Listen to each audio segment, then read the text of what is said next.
Hello commandos, welcome to biometrics classes online.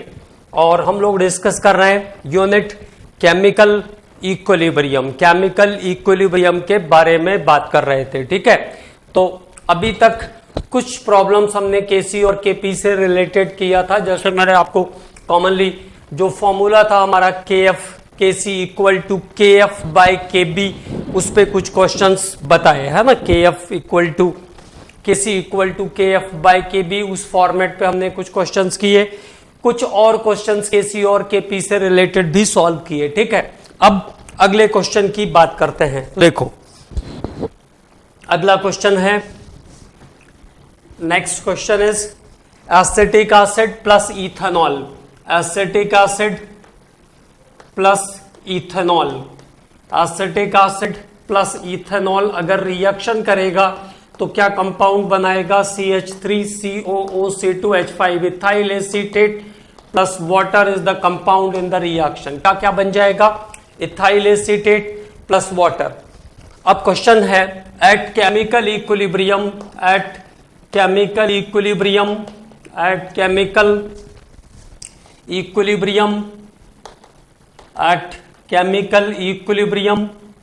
at 2/3 mole of ester, 2/3 mole of ethyl acetate is formed. 2/3 mole of ethyl acetate is formed. अगर chemical equilibrium पर 2/3 mole ethyl acetate बन जाता है, at chemical equilibrium 2/3 mole ethyl acetate is form. Calculate the KC value for the reaction. Then calculate Kc value for chemical reaction, calculate Kc value for chemical reaction। तो इस chemical reaction के लिए Kc का value find out करना है। तो again what is the reaction? CH3COOH plus ethanol. तो reaction के बाद जो प्रोडक्ट बनेगा वो क्या हो जाएगा? देखिए CH3COO-C2H5 plus water is the product of the reaction. तो ये इस रिएक्शन का प्रोडक्ट फॉर्म हो गया। ठीक, अब क्या क्वेश्चन है? 2/3 mole ester is form at chemical equilibrium. तो 2/3 मोल, तो इनिशियली ये कितना होगा? 1 मोल। ये कितना होगा? 1 मोल। और ये दोनों कितने होंगे? 0 मोल्स। जितना वाटर है उतना ही एस्टर भी होगा, क्योंकि दोनों 1 के फैक्टर पे ही हैं। 1 mole of water and 1 mole of ethyl acetate. Now the next part of the question is 2/3 mole of ester is form at equilibrium. तो what is the concentration of water? Again 2/3 mole, वो भी 2/3 मोल रहेगा। और ये क्या हो जाएगा? 1 - 2/3 और ये 1 - 2/3 मोल हो जाएंगे केमिकल इक्विलिब्रियम पर। मतलब 1/3 मोल्स बचेंगे। तो what is the KC value? The KC value is active mass of ethyl acetate, active mass of ethyl acetate into active mass of water by active mass of acetic acid, active mass of acetic acid into active mass of ethanol. This is the KC calculation value for this reaction. तो what happens here? क्या हो जाएगा finally? 2/3 into upon क्या हो जाएगा? 1/3 into 1/3। तो 3 से ऊपर साइड जाएगा तो 3 से 3 कैंसल हो जाएगा। Finally the KC value for the reaction is 4। तो फाइनली इस रिएक्शन के लिए केसी वैल्यू कितनी आ जाएगी? 4 आ जाएगी।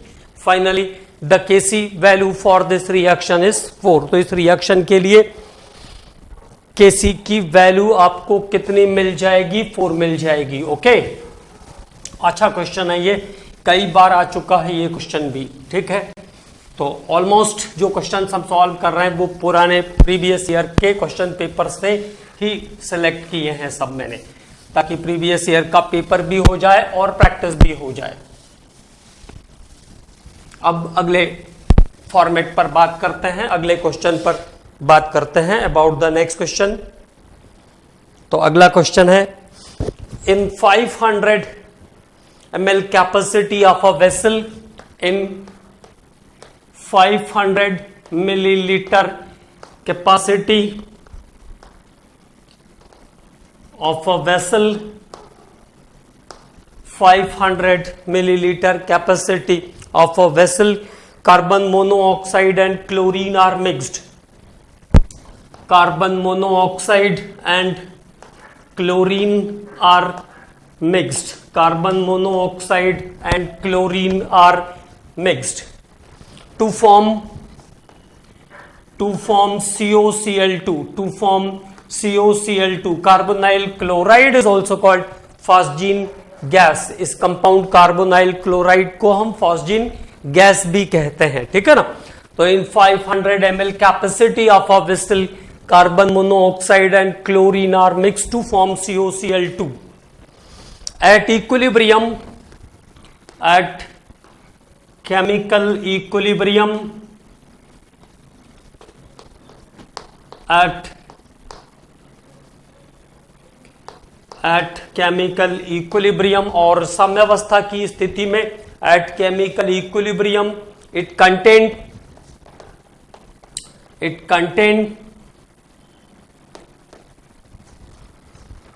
0.2 mole of COCl2, 0.2 mole of COCl2, मतलब कार्बोनाइल क्लोराइड के कितने मोल्स मिल रहे हैं, 0.2 mole, and 0.1 mole of each and 0.1 mole of each CO and Cl2 are present. Find Kc.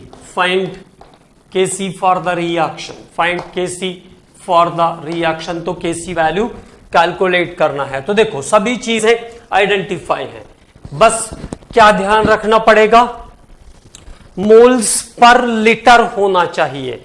तो 500 है, मतलब सभी कंसंट्रेशन आपके 500 मिलीलीटर में है, इसका मतलब सब 0.5 से डिवाइड हो जाएंगे, 0.5 लीटर से डिवाइड हो जाएंगे।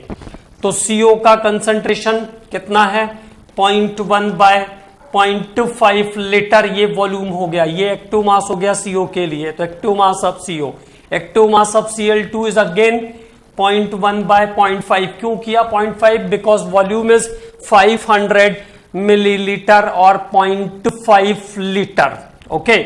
और COCl2 का कंसंट्रेशन देखिए कितना दिया हुआ है, 0.2 दिया हुआ है। तो this is again 0.2 divided by 0.5।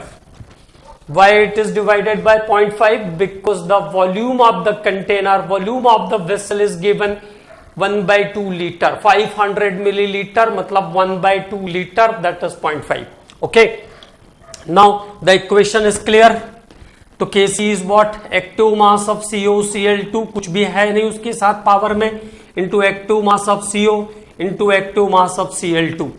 तो सिंपली इसको सॉल्व करना है। तो कितना हो गया, 0.2 बाय 0.5, 0.2 बाय 0.5 बाय ये हो जाएगा आपका 0.1 बाय 0.5 और दिस इज अगेन 0.1 बाय 0.5, ठीक है। तो 5 से 5, एक 5 कैंसिल हो जाएगा ऊपर जाके, एक 5 बचा रहेगा पॉइंटर का। सॉल्व करने के बाद फाइनल आंसर आ जाएगा COCl2। तो there is final answer 0.2 by 0.5 upon 0.1 by 5 into 0.1 by 5। तो सबका पॉइंटर सेम है, लेकिन अच्छा 4 डिजिट नहीं है। तो फाइनल आंसर जो आएगा वो इसका आ जाएगा 10। फाइनल आंसर कितना आ जाएगा, 10 आ जाएगा। तो फाइनल आंसर आता 0.4 अपॉन 0.04, 0.4 बाय 0.04। देखो 5 चौका 20, तो 0.4 आ जाएगा, ये 0.4 बाय 0.04, तो 10 आ जाएगा फाइनल आंसर। तो Kc is 10 for this question. तो इस क्वेश्चन के लिए जो Kc का वैल्यू होगा वो कितना आ जाएगा, 10 आ जाएगा। Kc value for this question is 10।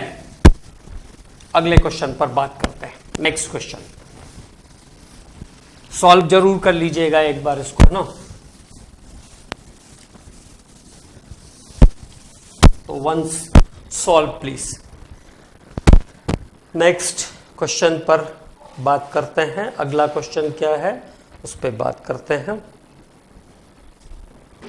तो next question is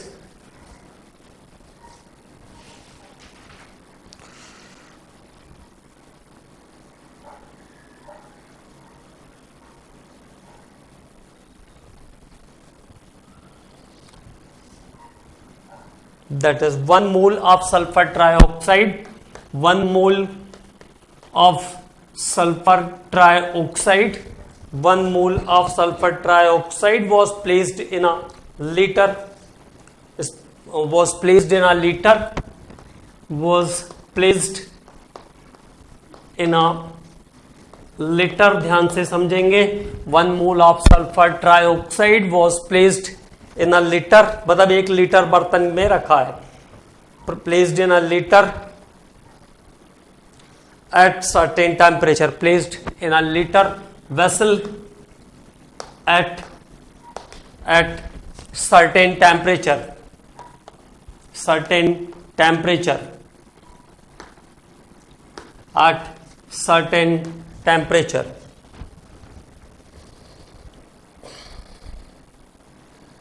at certain temperature.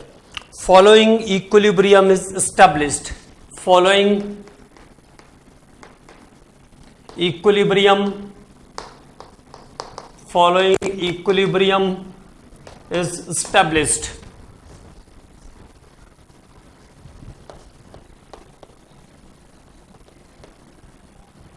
(2SO3) is converted into 2SO2 plus O2. Following equilibrium is established. Okay. At equilibrium, आगे की कंडीशन है at equilibrium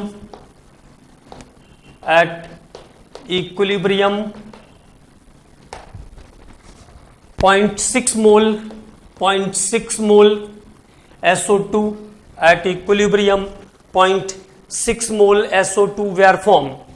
0.6 mole SO2 were formed. Find Kc for the reaction. तो reaction के लिए Kc की value find out करना है। Find Kc value for the chemical reaction. तो देखो ये इसका इक्विलिब्रियम है, लेकिन इसमें कहा क्या उसने, 1 mole of sulphur trioxide is given. आपको जो सल्फर ट्राइऑक्साइड दिया है वो 1 मोल दिया है। तो देखो ये SO3 अभी कैसा था, इक्विलिब्रियम कैसा रहता है 2SO3, अभी कैसा है SO3, 1 मोल दिया है। तो ये क्या बन जाएगा SO2 प्लस हाफ O2। इतनी सी बात यहां पे ध्यान में रखना है आपको, only this thing is remember. Normal equilibrium क्या है, 2SO3 is converted into 2SO2 plus O2, but this time only 1 mole of sulphur trioxide was given. केवल 1 मोल सल्फर ट्राइऑक्साइड दिया हुआ है, तो 1 मोल देगा तो ये कितना बनेगा 1 मोल, और ये कितना हो जाएगा, नॉर्मली ये 1 मोल था, लेकिन जब इसका 1 मोल है तो ये कितना हो जाएगा, हाफ हो जाएगा। तो 1 मोल इज दिस, और शुरू में ये कितने रहेंगे 0 मोल्स रहेंगे। इक्विलिब्रियम पर क्या कहा, at equilibrium 0.6 mole of this is form. तो अगर इसका 0.6 मोल बनता है तो इसका कितना बनेगा, 0.3 मोल बनेगा। इट इज 0.3 मोल, क्योंकि वो उसका आधा है। ये 1 मोल है तो ये हाफ मोल है, तो 0.3 बनेगा, और ये क्या हो जाएगा 1 माइनस 0.6, 1 माइनस 0.6। तो now the Kc value for the reaction is कितना बचा, ये 0.4 बचेगा, 0.4 इज द रिमेनिंग। तो ये हो जाएगा इक्विलिब्रियम। अब देखिए क्या है, किसी का कॉमन फॉर्मेट की भी जरूरत पड़ेगी हमको, तो किसी के कॉमन फॉर्मेट पे जाते हैं, क्योंकि आंसर तो किसी के कॉमन फॉर्मेट से ही कैलकुलेट होगा। तो what is the common format for the Kc for this reaction, active mass of SO2 to the power 2 into active mass of O2 upon active mass of SO3 to the power 2. This is the common format for the Kc. So what is the values, 0.6 into 0.6 into 0.3 upon कितना आ रहा है 0.4, तो 0.4 into 0.4, तो 0.4 into 0.4, तो ये हो गया आपका 36/16 इधर से आ गया, और 36/16 तो 36 को 0.3 से मल्टीप्लाई कर लेंगे, तो आंसर आ जाएगा 0.675 तो 0.675 is the answer for this question. लेकिन इसमें आपको ये वैल्यूज अच्छे से ध्यान में रखना है, अच्छे से ये वैल्यू ध्यान में रखना है कि 1 मोल से स्टार्ट किया, तो अगर 1 मोल से स्टार्ट किया और ये 0.6 है तो ये 0.3 रहेगा, एंड इट इज 1 माइनस 0.6, तो कितना रिमेनिंग है, 0.4 इज द रिमेनिंग, और फिर उसको हमने नॉर्मल केसी वैल्यू में पुट कर दिया, आंसर आ गया 0.675। और ये भी अच्छा क्वेश्चन है, ये भी क्वेश्चन 2 बार कम से कम आ चुका है। अगले क्वेश्चन पर बात करते हैं। Next question is what,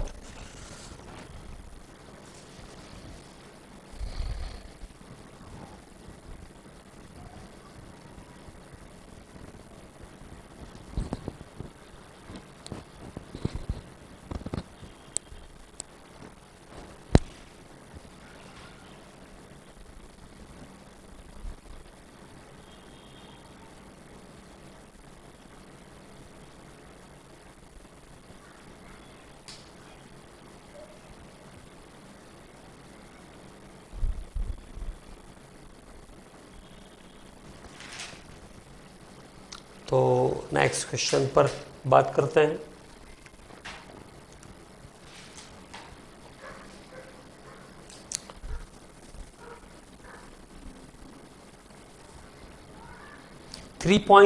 .2 mole of HI,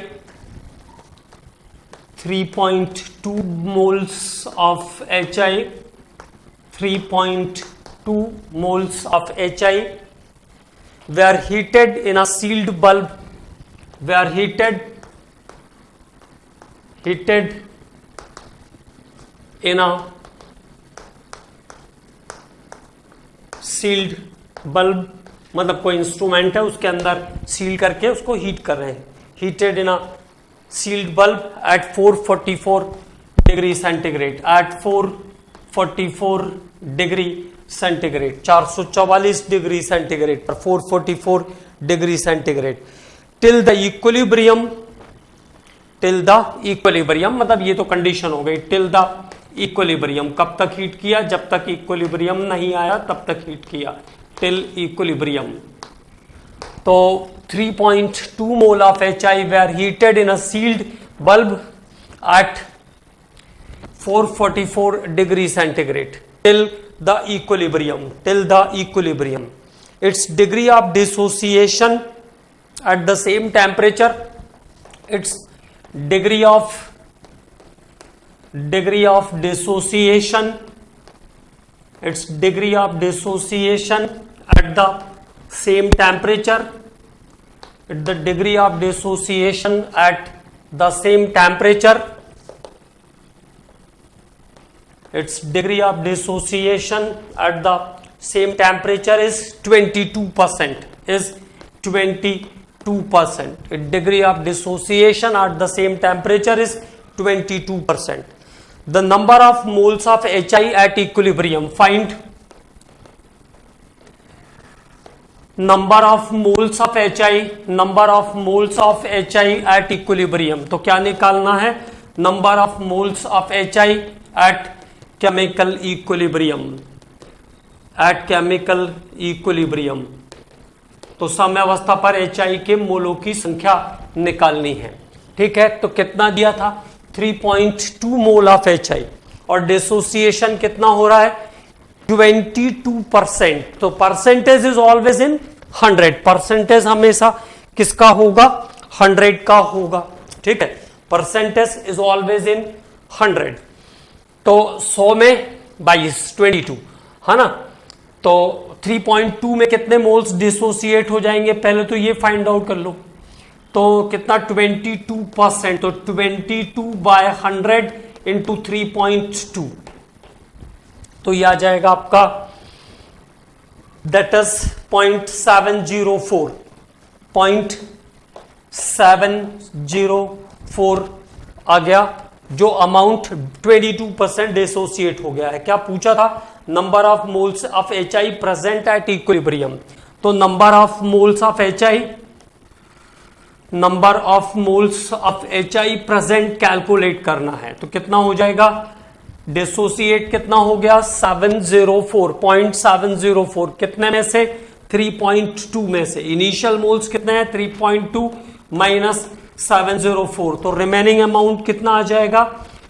3.2 minus 0.704 तो 2.496 इज द रिमेनिंग अमाउंट। इतने मोल्स बचे हुए रहेंगे। ठीक है, तो HI के नंबर ऑफ मोल्स जो रिमेन्स हैं वो कितने हो जाएंगे? 2.496 number of moles of HI present at chemical equilibrium. तो this is number of moles of HI present at chemical equilibrium. तो साम्यावस्था पर मोलों की संख्या इतनी बची हुई रहेगी। तो there is the number of moles at equilibrium, remaining number of moles at equilibrium.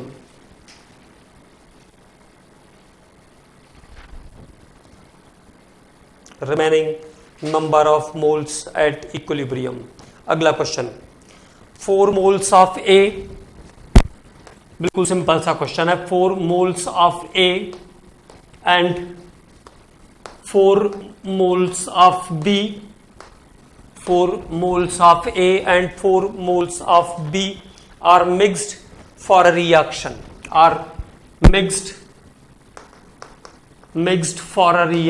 for a chemical reaction, mixed for a chemical reaction at equilibrium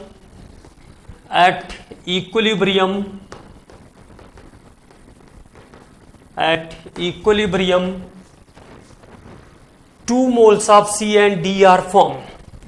2 moles of each C and D are formed, और equilibrium पर 2 mole C और D के मिले। Find the Kc value. तो अब तो बिल्कुल simple question है, find the Kc value for the reaction. तो what happens? A plus B is converting C plus D. Initially 4 moles of this and 4 moles of this and 0 moles of this and 0 moles of this. This is initial concentration. At equilibrium what happens? 2 moles of this and 2 moles of this is there. तो ये हो जाएगा आपका 4 minus 2 और ये भी कैसा हो जाएगा? 4 minus 2.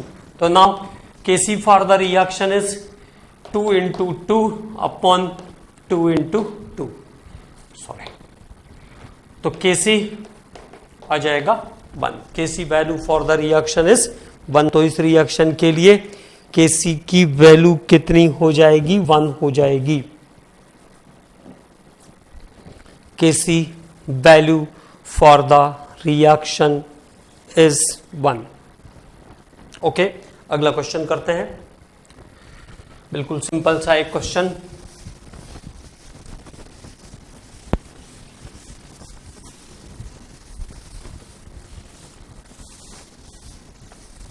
अब नेक्स्ट क्वेश्चन की बात करते हैं। In a chemical reaction,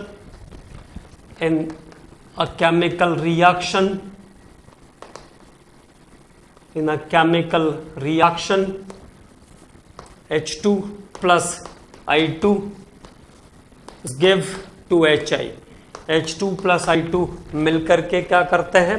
2HI बनाते हैं। in 2 liter flask, देखो फिर से यहां पे 2 लीटर फ्लास्क दे रहे हैं, तो इसको पॉइंट आउट करके चलना है, मतलब इसकी जरूरत पड़ेगी, क्योंकि नॉर्मली इसमें वॉल्यूम आता नहीं है। 4x² upon a minus x into b minus x के फॉर्मेट से ये सॉल्व हो जाता है। तो H2 plus I2 2HI in 2 liter vessel, in a 2 liter flask, in a 2 liter flask, मतलब वॉल्यूम यूज करना है, ये बात ध्यान रखना है। In a 2 liter flask, okay, 0.4 mole of each H2 and I2 are taken. क्या कहा आगे का हिस्सा? 0.4 mole of H2 and I2 are taken. 0.4 mole H2 और I2 लिया है, 0.4 mole of H2 and I2 are taken,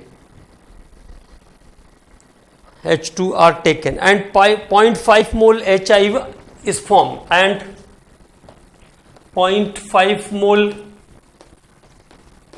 HI is formed, 0.5 mole HI is formed. Find Kc value for the reaction। तो reaction के लिए क्या करना है? Kc की वैल्यू फाइंड आउट करना है। तो देखो 0.4 mole of this is taken, है ना, तो H2 plus I2 it gives 2HI, H2 plus I2 it gives 2HI, और HI के मोल्स कितने हैं? 0.5, HI के मोल्स कितने हैं? 0.5, तो ये इट इज 2, ये A होगा, ये B होगा, तो ये 0 होगा, बाद में ये क्या हो गया? 2x हो गया, तो 2x इक्वल टू कितना दिया हुआ है? 0.5, तो x इक्वल टू कितना हो जाएगा? 0.25, तो 0.4 माइनस 0.25, और ये भी हो जाएगा 0.4 माइनस 0.25, तो कितना आ जाएगा? 1.5 आ जाएगा ना, 0.15 आ गया, ये भी कितना आ जाएगा?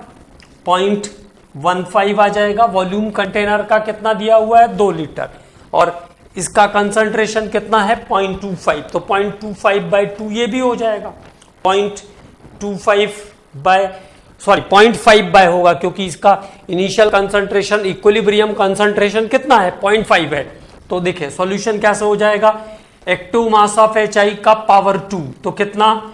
ये तो इसमें से सब्सट्रैक्ट करने के लिए निकाला हमने x की वैल्यू, तो 0.5/2 इंटू 0.5/2 अपॉन कितना हो जाएगा? 0.15/2 इंटू 0.15/2, तो सारे 2 से 2 कैंसिल हो जाएंगे, 0.5 इंटू 0.5 अपॉन बचेगा 0.15 इंटू 0.15, तो 0.5 इंटू 0.5 तो कितना हो गया? 0.25 हो गया, अपॉन 1.15 इंटू 0.15, तो 0.15 कितना हो जाएगा? 0.0225 और कैंसिल करेंगे तो आंसर आ जाएगा 11.11। तो देखो एक बार आंसर को थोड़ा अपर साइड पे ले लेते हैं।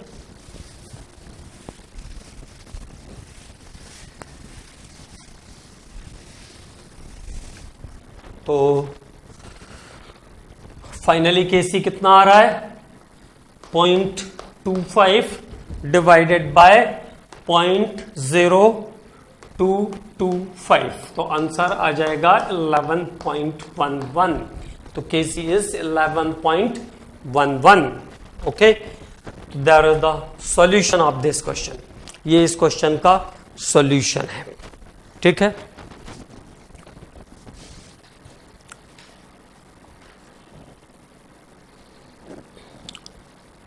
अब एक और छोटे टॉपिक पर बात करते हैं, पहले फिर क्वेश्चंस करेंगे इस, क्योंकि इस यूनिट के बहुत सारे क्वेश्चंस करने हैं, फिर और कुछ क्वेश्चंस मैं लास्ट में करवा दूंगा। पहले एक बार थोड़ा सा थ्योरी पोर्शन पर और बात कर लेते हैं।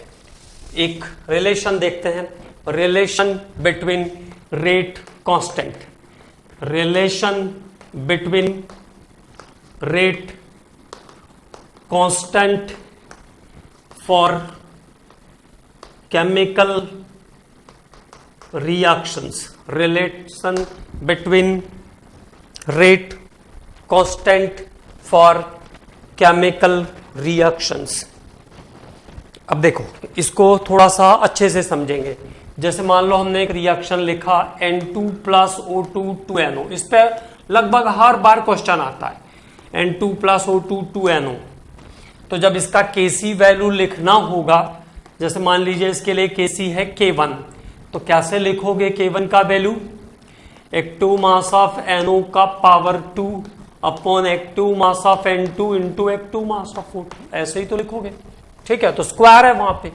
और अगर मान लो इसका सेकंड मोड मैंने ऐसा लिखा N2 plus 1/2 O2 NO, Kc की वैल्यू यहां पे K2 है, तो मान लीजिए K2 कैसे लिख पाओगे आप? कभी कभी क्या करते हैं, इसको ऊपर नीचे भी कर देंगे तो भी कोई फर्क नहीं पड़ता, वैसे का वैसे ही अरेंज करना है।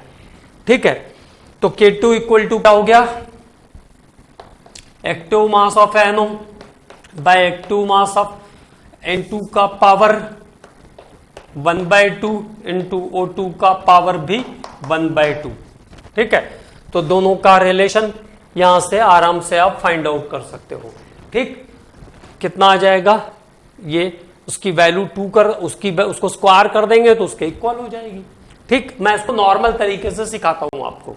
तो देखो दोनों की डायरेक्शन देखो, पहले N2 plus O2 2NO 1/2 N2 plus 1/2 O2 NO, दोनों का प्रोडक्ट फॉर्मेशन का डायरेक्शन कैसा है?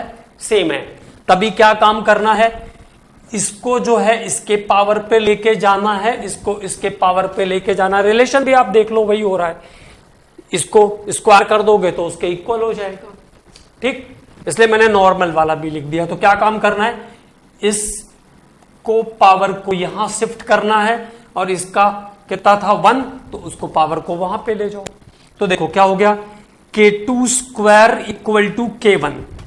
जब K2 का स्क्वायर करोगे, इसका स्क्वायर करोगे तो उसके बराबर हो जाएगा। इसका नीचे वाले इक्वेशन का अगर हम स्क्वायर कर दें तो उसके इक्वल हो जाएगा। तो K2 square equal to K1, तो K2 इक्वल टू क्या हो जाएगा? Root of K1। K2 equal to क्या हो जाएगा? Root K1। अच्छे से समझना है, बहुत इंपॉर्टेंट फॉर्मेट है ये। ठीक है, तो K2 equal to root K1। अगर अपोजिट लिखते इसको यहां और इसको यहां, तो K1 equal to root K2 हो जाता। ठीक है, तो देखिए इसके पावर को यहां लाना है तो K2 स्क्वायर, इसमें लाओगे पावर तो 2 इक्वल टू K1, तो K2 इक्वल टू क्या हो जाएगा? Root K1। जैसे मान लीजिए इस पे क्वेश्चन आया, इसी पर बात कर लेते हैं। N2 plus O2 2NO, N2 plus O2 2NO के लिए Kc का वैल्यू 64 है। तो what is the Kc2 value for this reaction? तो इसके लिए Kc का वैल्यू, सेकंड रिएक्शन के लिए Kc का वैल्यू क्या होगा? तो formula is the same, Kc2 equal to under root Kc1। Kc1 कितना है? 64। तो Kc2 इक्वल टू कितना आ जाएगा? Root of 64। 64 था ना, तो Kc1 कितना हो गया? Root of 64। तो Kc2 का वैल्यू मतलब सेकंड रिएक्शन के लिए Kc कितना आ जाएगा? 8 आ जाएगा।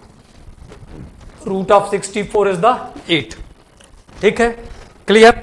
तो ये इस टाइप के क्वेश्चंस को सॉल्व करने का तरीका है। तो एक डायरेक्शन, एक अरेंज हो गया। 3 मैक्सिमम तरीके हैं, 2 स्टेप वाले रिएक्शन पे क्वेश्चन पूछने के 3 मैक्सिमम तरीके हो सकते हैं। तो तीनों पे बात कर रहे हैं हम लोग, ये clear?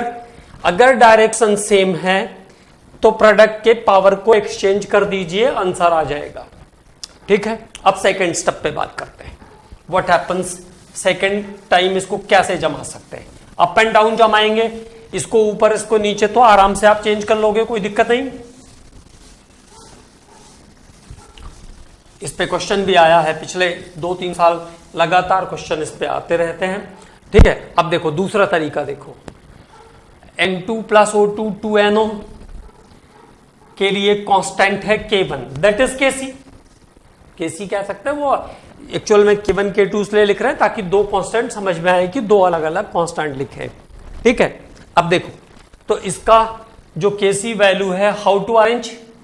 H2 mass of NO का power 2 upon H2 mass of N2 into active mass of O2, ये इसका अरेंजमेंट होगा। अब इक्वेशन को चेंज किया मैंने, बैकवर्ड डायरेक्शन में ले लिया, N2 प्लस O2, तो ये हो गया K2। What is the relation between K1 and K2, तब K1 और K2 में क्या रिलेशन बनेगा। तो देखो, अब यहां से आपको मैं नॉर्मल मतलब ट्रिक से अरेंज करना सिखाता हूं। यहां पे क्या है 2NO, यहां पे भी क्या है 2NO। NO का कंसंट्रेशन दोनों साइन सेम है, लेकिन डायरेक्शन कैसी है, ऑपोजिट। जैसे मैंने कहा 10 और उसका ऑपोजिट लिखो तो क्या हो जाएगा 1/10। ठीक, तो देखो इसको Kc2 को आप कैसे अरेंज करोगे, active mass of N2 into active mass of O2 upon active mass of NO का पावर 2। तो दोनों कैसे हैं, एक दूसरे के ऑपोजिट है। ठीक, तो that time what happens, K1 equal to sorry K2 equal to, तो K2 इक्वल टू क्या हो जाएगा 1/K1। तो K2 और K1 का रिलेशन क्या हो जाएगा, K2 इक्वल टू 1/K1 और K1 इक्वल टू 1/K2। ठीक है, अब अगर मान लीजिए यहां पे मैं कहता कि N2 प्लस O2 2NO के लिए Kc का वैल्यू 64 है, तो नीचे वाले रिएक्शन के लिए Kc का वैल्यू क्या होगा। ठीक है, क्वेश्चन पे लाते हैं।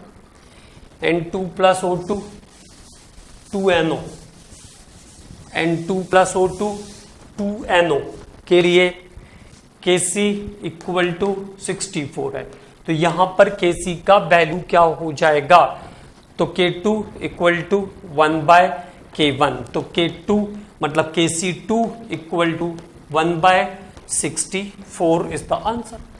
अगर वहां पे 64 है तो यहां पे क्या हो जाएगा 1/64 हो जाएगा। तो this is the second way to arrange, ये दूसरा रास्ता है अरेंज करने का। मैंने कहा आपको कि 2 स्टेप के जो रिएक्शन है उनको मैक्सिमम 3 तरीके से अरेंज कर सकते हैं। अब तीसरा मेथड देखो, what is the third way for the arrangement, what is the third way for this arrangement। तो now NO is converted into 1/2N2 plus 1/2 O2। यहां पे K1 है कांस्टेंट, तो यहां का कांस्टेंट क्या होगा ये फाइंड आउट करना है। अगर यहां पे K1 है तो K1 और K2 के बीच क्या रिलेशन होने वाला है। तो देखो, एक तो क्या हुआ, डायरेक्शन रिवर्स है, वहां पर NO बन रहा है, यहां पे NO डिकम्पोज हो रहा है। और आपकी बार पिछली बार यहां पे 2NO था तो कॉन्सेंट्रेशन सेम थी, ऑपोजिट डायरेक्शन था, लेकिन इस बार कॉन्सेंट्रेशन का भी डिफरेंस है, यहां पे 2 है और यहां पे 1 है। तो ऑपोजिट डायरेक्शन में इसके पावर पे जाएगा 2, तो क्या हो गया K2 square equal to 1/K1। Now K2 square equal to 1/K1, तो K2 कैसे फाइंड आउट होगा 1/√K1। K2 equal to 1/K1 क्योंकि वो उसका ऑपोजिट है, यहां पे NO बन रहा है और यहां पे NO डिकम्पोज हो रहा है। तो K2 equal to 1/K2 square equal to 1/K1। That time K2 square equal to 1/K1। तो K2 इक्वल टू क्या हो जाएगा 1/√K1। अगर मान लो यहां पे कांस्टेंट 64 है तो Kc2 का वैल्यू कितना आ जाता, तो Kc2 की वैल्यू आ जाएगी 1/√64। तो नाउ द Kc2 इज 1/8। तो वैल्यू कितनी आ जाती 1/8 आ जाती वैल्यू उस बार। ठीक है, तो उतने सारे इक्वेशन को लिखने से अगर आप अच्छे से इसको समझ लोगे तो आपको उतने बड़े इक्वेशन को लिखने से टेंशन फ्री हो जाएगी। बस मैं ये चाह रहा हूं, ठीक है, नहीं तो पूरा लिखना पड़ेगा, फिर कैंसिल करना पड़ेगा, फिर बहुत सारे लोगों को अच्छे से क्लियर नहीं होता तो समझ में भी आने में दिक्कत आती है। अब देखो, मैं आपको दूसरे इक्वेशन को लिखकर बताता हूं। तो कोई सा भी इक्वेशन होगा जो इस फॉर्मेट में है उसको हम 3 मैक्सिमम तरीकों से लिख सकते हैं। जैसे मैंने कहा, अब दूसरे इक्वेशन पे बात करते हैं। N2 + 3H2 gives 2 ammonia. दूसरा equation 1/2N2 plus 3/2H2 give ammonia. ये हुआ K1 और ये हुआ K2। तो क्या रिलेशन होगा K1 और K2 का? डायरेक्शन इज सेम, दोनों बार डायरेक्शन कैसी है? सेम है। बट यहां पे 2 अमोनिया है, यहां पे 1 अमोनिया है, यहां पे 2 अमोनिया, यहां पे 1 अमोनिया। तो जब डायरेक्शन सेम रहेगी तो क्या करोगे? इसको इसके पावर पे लेके जाओगे, इसको इसके पावर पे लेके जाओगे। तो K2 स्क्वायर, इसको यहां ले गए तो K2 का स्क्वायर इक्वल टू K1। तो K2 equal to what? Root of K1। तो सेम मेथड हो गया। कभी भी डबल स्टेप इक्वेशंस होंगे तो वो एक तरीके से ही लिखा जाएगा, ठीक है। तो K देखिए इसका पावर 2 हो गया, तो K2 square equal to K1। तो K2 square equal to K1, तो K2 इक्वल टू क्या हो जाएगा? Root of K1। अब दूसरा तरीका, मतलब सिमिलर इक्वेशन को मैं आपको रिप्रेजेंट करना सिखा रहा हूं कि कैसे आप इसको शो करोगे। तरीका तो सेम ही होगा। N2 प्लस 3H2 2 अमोनिया के लिए अगर कांस्टेंट है K1, और अगर मैंने इसको रिवर्स डायरेक्शन में लिया N2 प्लस 3/2H2 के लिए कांस्टेंट है K2, तो फिर से K1 और K2 में क्या रिलेशन होगा? What is the relation between K1 and K2? तो देखो अमोनिया का कंसंट्रेशन सेम है दोनों तरफ, but the direction is opposite. लेकिन डायरेक्शन कैसी है? ऑपोजिट है। तो what happens? K2 equal to 1/K1 और K1 इक्वल टू 1/K2, ठीक है। तो K2 इक्वल टू कितना? 1/K1,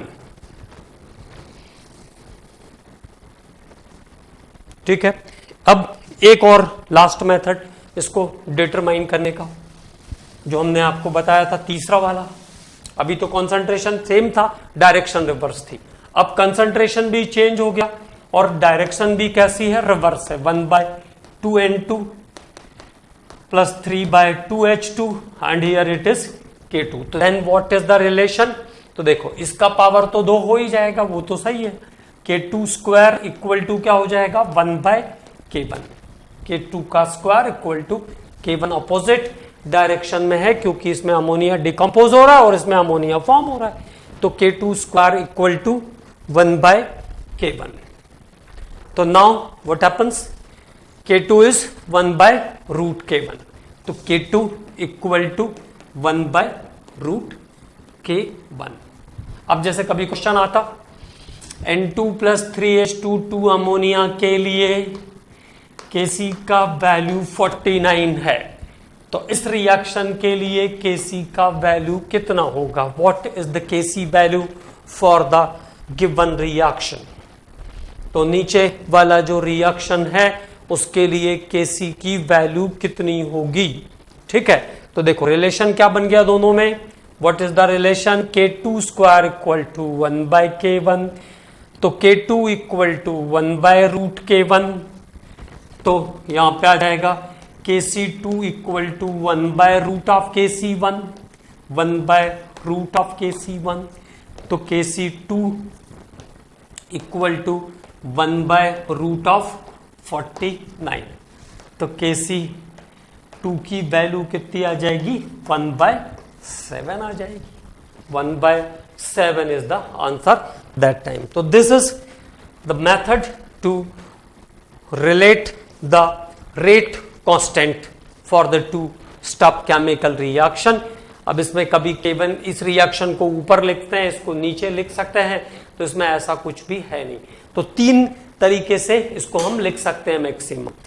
पहली, अगर जैसे हमने कहा N2 plus 3H2 2 ammonia, 1/2N2 plus 3/2H2 ammonia, तो दोनों का डायरेक्शन सेम है। अगर दोनों का डायरेक्शन सेम है तो एक बार 2 अमोनिया है, एक बार अमोनिया है, पावर को 2 को K2 पे ले जाओ, 1 को K1 पे ले जाओ, तो K2 square equal to K1। तो K2 इक्वल टू क्या हो जाएगा?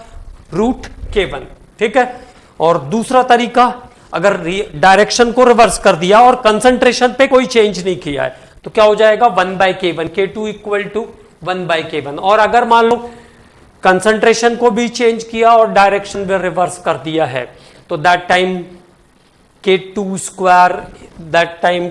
Square equal to 1/k1, K2 equal to 1/√k1 और ये अरेंज हो जाएगा इस तरीके से।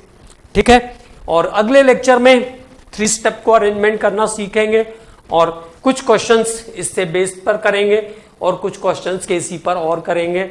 उसके बाद फिर लीचा टेलर प्रिंसिपल के बारे में बात करेंगे। Okay commandos, thank you.